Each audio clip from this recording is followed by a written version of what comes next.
Salut, c'est Bobo pour ma chaîne Débuter au poker. Je vais vous faire une review de Cash Game de NL4. Donc c'est une toute petite limite. C'est la plus petite limite de la room, là, une room française que vous reconnaîtrez facilement. C'est une vidéo qui va durer 10 à 15 minutes et je vais review une cinquantaine de mains. Alors, on commence tout de suite par cette première main, 6 et 5 suités. Donc ça, normalement, c'est une main qu'on va défendre en big blind. On a un premier limp. On a un deuxième limp ici et un fold. Donc là, bah, parfait. On n'a aucune envie d'open. On a une main qui est quand même spéculative et on peut rentrer dans le coup là pour pas cher. Donc, on check. Sur le flop, là, on trouve un tirage ventral. Donc, c'est pas génial. On va attendre un peu de voir ce qui se passe. Donc, on va checker. Et nos deux adversaires check également. Sur le turn, on touche notre quinte. Donc, on a quand même voilà, touché un très bon jeu. On est battu par 10 valets. Donc, il faut faire attention à ça. Ce que je vais faire sur la turn là, c'est que je vais miser cher justement pour faire coucher peut-être un valet et pour voilà, empêcher aux gens d'avoir des cartes gratuites qui pourraient me passer devant puisque j'ai quand même une quinte par le bas. Également, je mets cher parce que quand on est sur la NL4, on peut avoir pas mal de joueurs qui vont call avec des jeux faibles. Donc si quelqu'un vient de toucher sa paire de 8 et veut me call, ou même avait une paire de 7 qu'il a juste checké sur le flop, tant mieux qu'il fasse ça, moi ça va faire gonfler le pot. Donc là Karim me paye et l'autre adversaire se couche. Sur la river, une très bonne carte pour nous, puisque le brelan, on le bat, et le brelan donnera envie à Karim de nous payer. Alors il y a un tout petit potentiel de full. Alors bon, encore aurait-il fallu que voilà, qu'il y ait déjà une double paire 9 et 7 sur le flop, qui a été non relancée, non open. Euh, bon, j'y crois pas vraiment. Et ensuite, voilà la suite supérieure. Le 10 valet nous bat. Mais bon, c'est assez marginal. Donc là, on va continuer à miser. On mise assez cher. Voilà, 3 quarts pot. En espérant qu'il nous paye avec une paire. Voilà. Ou brelan de 7. Et il se couche. Donc sur la deuxième main, on a un valet de off. On va coucher 5 et 3 off. On va coucher. Et là, on touche une magnifique paire d'as. Donc c'est pas parce qu'on touche la paire d'as qu'on va s'affoler. On va pas faire tapis, on va pas faire n'importe quoi. Ici, on a un limp d'un joueur qui avait seulement à la moitié. Il a 2 euros et non pas les 4 euros max de la NL4. On note ici un deuxième joueur, là, sûrement récréatif, puisqu'ils sont pas KV au max possible. On notera d'ailleurs, petit aparté, que c'est une des raisons pour laquelle j'ai choisi cette table, puisque j'ai des joueurs récréatifs qui parlent avant moi et que je vais pouvoir du coup jouer assez fréquemment. Donc, normalement, la théorie du cash game nous dit qu'on doit ISO x4, qu'on doit mettre 16 centimes sur notre adversaire qui limp. Voilà, c'est ce que je fais d'habitude, c'est ce que je fais avec une paire de 8, c'est ce que je fais avec Roi Valet par exemple, puisque ça permet aussi de mettre de la pression et ils peuvent coucher certaines mains. Donc on est content quand les gens fold. Ici avec paire d'as, j'ai pas du tout envie de mettre la pression et de voir des gens se coucher. Donc j'ai décidé de miser un peu moins, j'ai pas ISO x4, j'ai fait juste un x3. Donc pour espérer avoir un peu plus de chance d'avoir des gens qui rentrent dans le coup.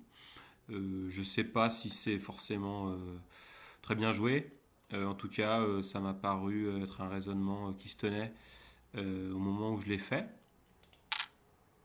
Là, on est payé une fois par Karim, donc c'est très bien.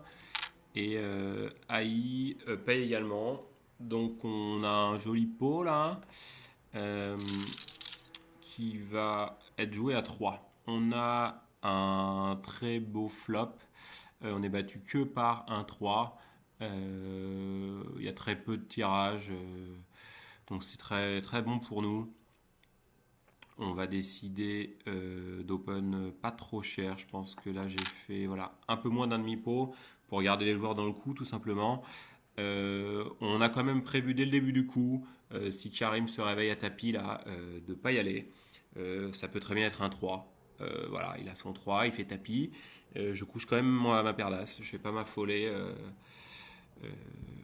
contre ce genre de profil. Souvent, dans les micro-limites, quand les joueurs font tapis, c'est qu'ils ont quand même le jeu max. Donc il peut avoir As-3, Roi-3 ou même un 3 tout pourri, un 3-7 et y aller. Et donc moi, ma paire d'As c'est très bonne, mais elle gagne pas tout le temps. Donc je saurais me coucher si il raise et il call. C'est très bien. Donc là, la turn est une très bonne carte pour nous. La dame peut lui donner une paire qu'il aura envie de continuer à jouer. C'est un carreau, donc il n'y a absolument plus de flush draw possible. Il y a quasiment rien du tout sur des quintes. Là, voilà, s'il avait 4 et 5, éventuellement, il a un tirage quinte. Mais c'est très très peu connecté, donc c'est très bon pour nous. Nous, on a envie de le garder dans le coup, donc je pense que j'ai mis pas très cher. Voilà, encore un peu en dessous d'un demi-pot, en espérant qu'il call. Il colle pas, mais je pense qu'on a bien joué ce coup. À la main suivante, on a un valet de off, c'est nul, on jette. Là, j'étais en the, comme on dit sur cette room. J'ai dû me prendre un café, donc on va accélérer jusqu'à ce que je retrouve une main. Voilà. Donc là, on a Dame 10 offsuit. C'est un peu border cette main. En défense, mais voilà, puisque tout le monde a limpé, c'est parfait, on va pouvoir la jouer. Sur le board, c'est pas très bon comme board. Nous, on a un seul pic, donc même si la flush rentre, ouais, c'est assez improbable déjà. Et on a la dame, on n'a pas la flush max, on peut pas faire de suite. C'est bon, voilà, on n'a rien à faire dans ce coup, donc on va juste checker. Voilà ce qu'on fait sur le flop. Quand le 8 arrive, bon, ça change pas grand chose, on est toujours là uniquement pour checker. Ça se passe plutôt bien. Et là, le roi arrive. Donc les hauteurs As nous battent, les rois font pair, tous les 2, 3, 7, 8 font pair. On va battre uniquement des dames moins fortes, donc des dames 9 ou d'autres dames plus faibles, et les hauteurs valets. Donc en gros, on bat rien, on est 4, il faut surtout pas jouer ce coup. Il y a un open mi-pot, voilà, on a déjà décidé de se coucher, on le sait à l'avance, c'est très bien. Main suivante, dame 5 off, on ne joue pas cette main. 10 valets, alors ça s'ouvre au bouton parce que c'est une main moyenne, mais au bouton on peut l'ouvrir pour essayer de voler les blindes. Donc voyons voir ce qui se passe sur ce coup. Bon, alors là on a un limp et un ISO, donc notre main est trop faible pour entrer dans ce coup. On va la coucher. Un autre valet 10 qu'on va coucher puisque là on est MP, on ne joue pas cette main. 2 et 3, on ne joue jamais cette main. On ne joue jamais cette main non plus. La plus mauvaise main du poker, 7 et 2. Une main catastrophique, on ne la joue pas. La paire de 7. Donc là, on est au bouton. Donc on a prévu de jouer cette main dans tous les cas.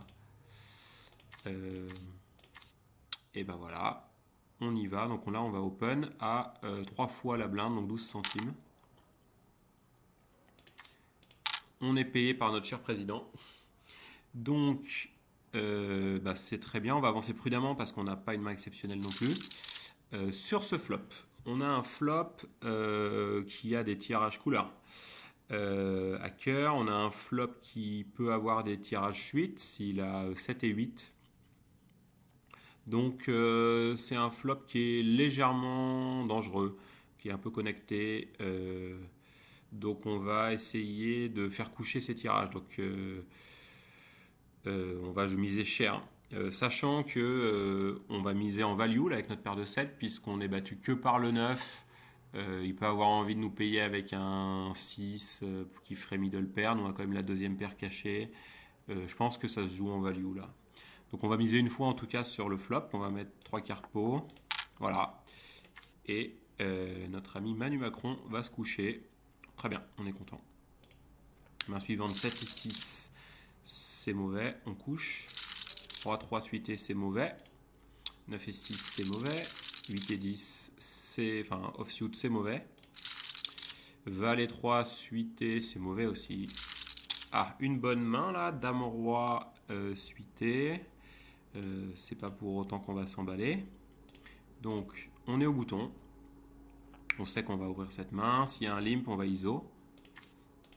Bon, il n'y a pas de limp, donc on l'ouvre à 12 centimes. C'est très bien. Et s'il y a un raise, on va réfléchir. Faut faire attention à Manu Macron qui peut partir à tapis parce qu'il est très short. Mais je pense qu'il faut quand même l'ouvrir. On va pas juste limper roi-dame. Faire tapis à 0,6, c'est pas génial non plus. Parce que si Karim a une bonne main, il va peut-être nous relancer à 6-0 là. Donc on ouvre normal. x3 et on prend les blindes, on est content. Derrière, on a un 7 et 3 offsuit, c'est mauvais. Un roi 6 offsuit, c'est mauvais. Roi 5 offsuit, c'est mauvais. Donc en fait, on a eu beaucoup de mains poubelles, mais par contre, on a eu la paire d'as, donc on est pas mal. Et puis là, on a eu roi dame. Donc globalement, on a eu beaucoup de mains poubelles, ce qui est normal. Je pense qu'on a eu quand même beaucoup de bonnes mains, on est plutôt bien là. Roi 10, on est en grosse blinde. Ça, c'est une main qu'on défend. Donc, on va voir comment on l'a joué. Il y a un limp. Ok, très bien. Et là, il y a un open très cher. Il y a un open à x5,5. Donc, quand je vois ça, je suis un peu inquiet. Ça peut être une main très forte qu'il a envie de valoriser. Ça peut être As-Dame suité. Ça peut être une paire de valets ou mieux. Moi, avec mon 10-roi, sur un open à 12 centimes, j'y vais. Je défends, mais on est quand même dans le bas de notre range de défense avec roi 10. Donc, on va pas y aller là. Ça m'a paru suspect, donc j'ai foldé tout de suite. Voilà. Main suivante 8 et 6, c'est mauvais. As-3, c'est pas ouf, mais ça s'ouvre au bouton, donc voyons voir ce qui s'est passé. On a un fold, un deuxième fold, un troisième fold. Bah, tant mieux, parce que je pense que s'il y avait eu un limp ou un open, on ne pouvait plus rien faire. Avec As-3, on est tout en bas de notre range d'open bouton, mais on ouvre à 12 centimes. Et ça se couche, c'est parfait. On prend les blindes. Roi 7, c'est mauvais. Dame 8, c'est mauvais. Et les rois, c'est très bon. Donc, on va voir comment s'est déroulée la main. Sur les rois, on va regarder ça quand même assez en détail. Donc, les tailles de tapis sont assez standards. Cauchemar et pas KV max, mais sinon, il n'y a personne qui est short. Il y a beaucoup de gens qui nous couvrent, donc si on part à tapis, ça peut être intéressant de tout prendre, de prendre 4,40 € chez l'adversaire. Là, je pense qu'il ne faut pas faire trop compliqué. On fait une ouverture classique pour masquer la force de notre main. Si je commence à faire un 0,16, il y a peut-être des jeux un peu border qui vont se coucher. Peut-être que voilà, des joueurs récréatifs vont coller quand même et le pot sera un peu plus gros, mais je pense que c'est plutôt bien joué de rester classique. Donc une ouverture x3 à 12 centimes. Là, on a un joli 3 bêtes de notre copine Mary Lee, qui a une belle coiffure. Donc, on va voir ce qui se passe sur les joueurs derrière elle.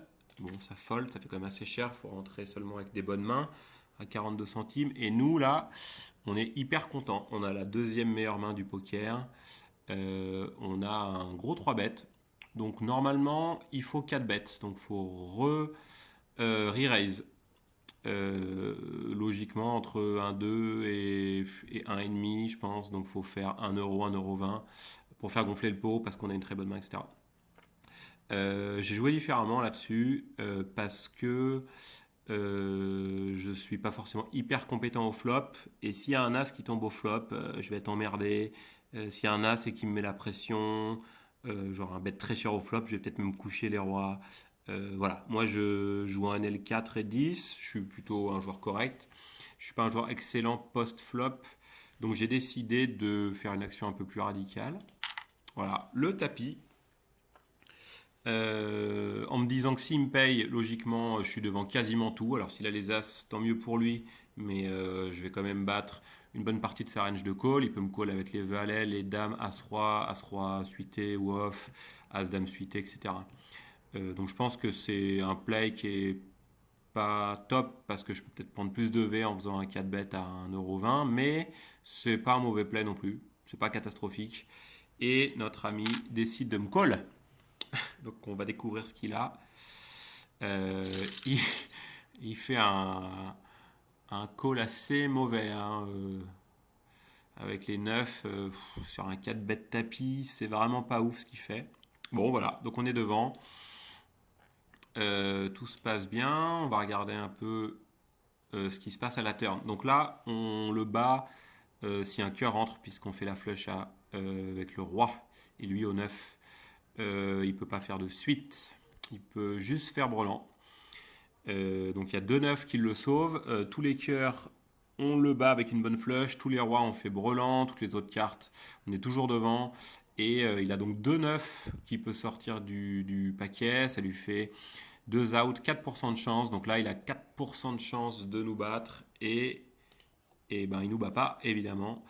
On tient et on prend notre pot. Donc là, on finit très bien cette session. À noter quand même que quand on est au turn, on sait que voilà, normalement on va gagner. À la river, pardon. Par contre, quand on est là, on a 80-20 avec les rois sur une paire inférieure. Et le fait que c'est tenu, c'est un coup de chance. C'est-à-dire que normalement, on gagne ça 80% du temps.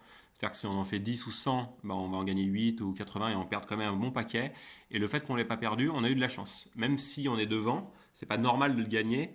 C'est de la chance, une petite chance que ce soit passé. Donc il faut s'en souvenir. Et le jour où on se prend un bad beat, on sera peut-être moins frustré de savoir qu'on a mis des fois plein de bons jeux qui sont passés et qu'on avait eu de la chance en fait quelque part.